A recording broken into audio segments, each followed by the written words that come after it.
In our previous video, we used our graphics calculator to find the points where a parabola and a line intersect. In this video, we use our graphics calculator to solve a pair of simultaneous equations algebraically.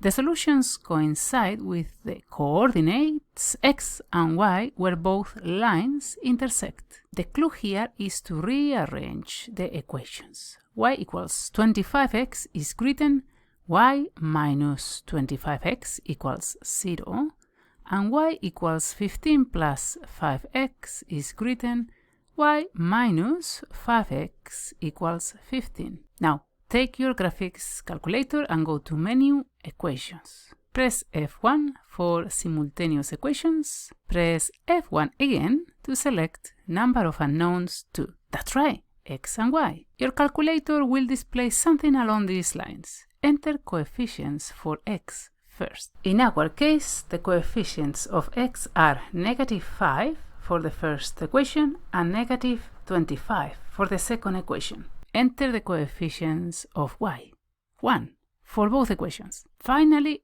enter the constants, 15 and 0.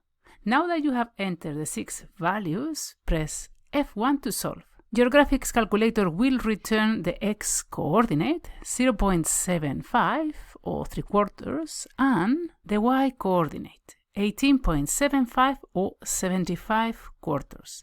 Both lines intersect at the point with coordinates 0.75 and 18.75. If you want to learn more about simultaneous equations, watch the playlist, and until next week, happy learning!